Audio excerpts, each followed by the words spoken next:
A culpa pela pandemia de coronavírus no mundo tem nome e sobrenome. É do Partido Comunista Chinês. E se você ainda tem alguma dúvida a esse respeito, precisa chegar até o final desse vídeo. Não, a China não criou o novo coronavírus em laboratório. Esqueça as teorias da conspiração. O novo coronavírus é uma tragédia anunciada. E para entender exatamente como isso aconteceu, é preciso primeiro visualizar essa história em ordem cronológica, numa linha do tempo. De acordo com oficiais chineses, o primeiro caso de Covid-19, o nome científico da doença respiratória aguda causada pelo coronavírus da Síndrome Respiratória Aguda Grave 2, aconteceu no dia 17 de novembro de 2019. E o primeiro indivíduo a testar positivo para a doença apresentava sintomas no dia 8 de dezembro de 2019. A falta de condições sanitárias de um mercado de animais silvestres em Wuhan, prática comum num país que não oferece segurança alimentar, foi fundamental para o surto. Só depois do novo coronavírus dar as caras, tardiamente, o próprio governo chinês prometeu acabar com a prática. A contaminação era previsível. Um artigo publicado em 2007 por médicos de Hong Kong já alertava que havia reservatório de coronavírus em morcegos e que o hábito do sul da China de comer mamíferos exóticos era uma bomba relógio. Mas não se engane, essa bomba não se resume à vigilância sanitária. A China é uma ditadura sem liberdade de expressão, de imprensa, política e religiosa, com oposicionistas e ativistas de direitos humanos reiteradamente presos, torturados e condenados a campos de trabalho forçado. Nada disso é opinião, ideologia ou ponto de vista. Foi nesse país, governado pela maior ditadura do planeta, capaz de controlar mais de 1 bilhão e 300 milhões de pessoas, que o novo coronavírus se espalhou. E não dá para dizer que a experiência da China com doenças respiratórias é exemplo para o mundo. Há míseros 18 anos, as informações sobre um outro coronavírus, a SARS, já haviam sido reprimidas pelo governo chinês, condenando centenas de pessoas à morte. Tardiamente, o próprio Partido Comunista admitiu os erros e demitiu o ministro da Saúde e o prefeito de Pequim. Disse que a história serviu como lição. Não serviu. Mas não é difícil entender por que esse cenário acontece. Como a principal preocupação de uma ditadura é com a estabilidade do regime político, com a manutenção do poder de seus principais figurões e não com o bem-estar da população, sem enfrentar grandes resistências, líderes autoritários têm incentivos para negligenciar problemas que afetam sua imagem. Foi exatamente isso que aconteceu na China com o novo coronavírus.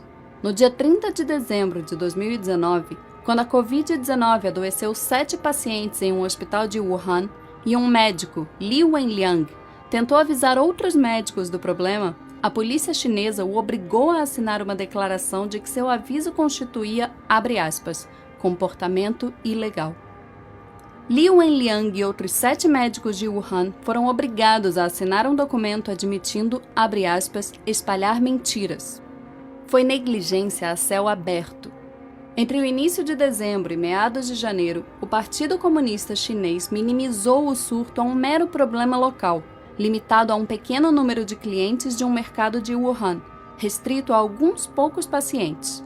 Qualquer que fosse a causa da doença, não era nada parecido com SARS. O problema é que tinha tudo a ver com SARS. No dia 26 de dezembro de 2019, um técnico de um laboratório contratado por hospitais de Wuhan disse que sua empresa recebeu amostras de pacientes da cidade e chegou a uma conclusão impressionante. Elas continham um novo coronavírus com uma similaridade de 87% com a SARS. 2 dias antes, uma amostra do novo coronavírus retirada de um paciente foi enviada a um laboratório para o sequenciamento do genoma. Os resultados ficaram prontos no dia 27, mas as autoridades de Hubei, a província onde fica a cidade de Wuhan, ordenaram que ela fosse simplesmente destruída. Em pleno mês de janeiro, a polícia chinesa ainda controlava as informações, tratando o novo coronavírus como um mero boato. Em Wuhan, esse era o discurso oficial. A polícia apela a todos os internautas para não fabricarem rumores, não espalharem rumores, não acreditarem em boatos. E aqui cabe um parêntese. O Partido Comunista Chinês promove o maior ato de restrição à liberdade de expressão da história da humanidade. Cerca de 50 mil censuradores participam do processo de controle da internet no país, conhecido como Grande Firewall da China. No país, são oficialmente proibidos serviços como Google, Gmail, Facebook, YouTube, Wikipedia, Reddit, Instagram, Twitter e WhatsApp.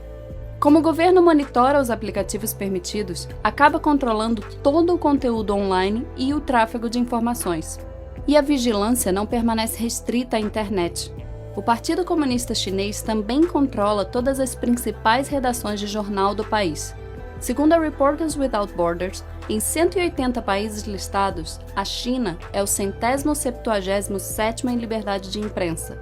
Não há acesso no país à BBC, New York Times, The Guardian, Wall Street Journal, Reuters, Time ou NBC. Controlando a internet e os veículos de imprensa, o Partido Comunista Chinês não teve qualquer dificuldade em atrapalhar o fluxo de informações da população sobre o coronavírus, colaborando ativamente para que o surto se transformasse numa pandemia. Li Wenliang, um médico whistleblower citado há alguns minutos nesse vídeo, só foi liberado da prisão no dia 3 de janeiro de 2020, depois que assinou um documento assumindo a prática de atos ilegais. Li contou à CNN que sua família se preocuparia se ele perdesse a liberdade. Como consequência da exposição ao vírus, isolado no trato de seus pacientes, Li acabou contraindo o novo coronavírus e falecendo aos 34 anos. Outro médico, Wang Guangbao, admitiu mais tarde que a especulação sobre um vírus semelhante a SARS era forte nos círculos médicos no início de janeiro desse ano, mas que as detenções dissuadiram muitos, inclusive ele próprio, de falar abertamente a respeito. E a comunidade médica não foi a única classe acossada pelo Partido Comunista.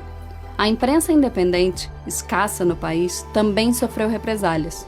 Em fevereiro, 2 jornalistas chineses, Fang Bin e Shen Qiuxi, desapareceram depois de trabalharem na cobertura do coronavírus em Wuhan e denunciarem as supressões de informações e as ameaças do governo.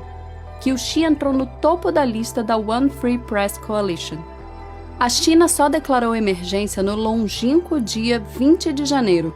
Quando Wuhan foi isolada 3 dias depois, já era tarde. O vírus estava sendo espalhado por todo o país, levado pelos 400 milhões de chineses que se preparavam para viajar para comemorar o Ano Novo Lunar, pronto para alcançar os 4 cantos do planeta. Durante quase 2 meses, enquanto o vírus se alastrava, o Partido Comunista Chinês aprisionou e intimidou médicos e jornalistas, controlou o fluxo de informação, minimizou os riscos do surto, não ampliou leitos de UTI, nem combateu mercados silvestres.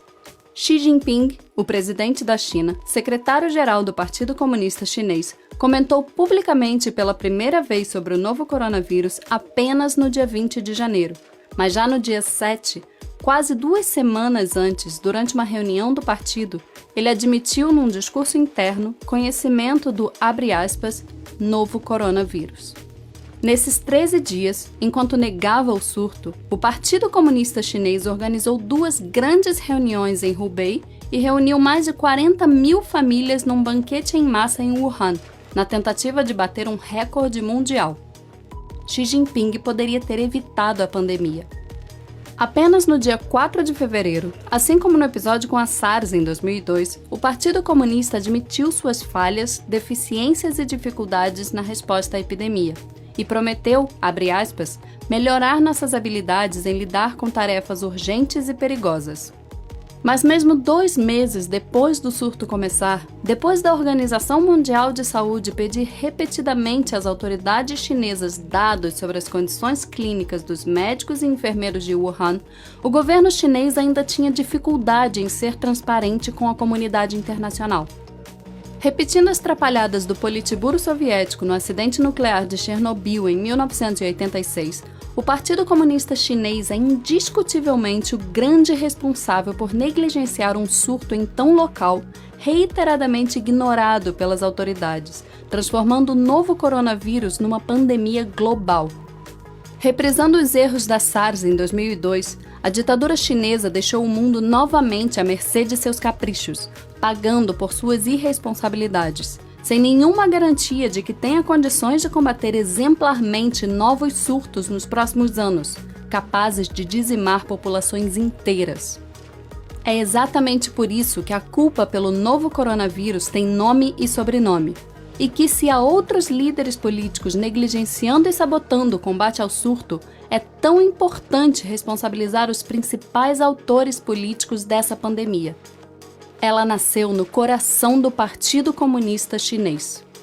Inúmeras pessoas inocentes morrerão nas próximas semanas graças à ineficiência de uma ditadura.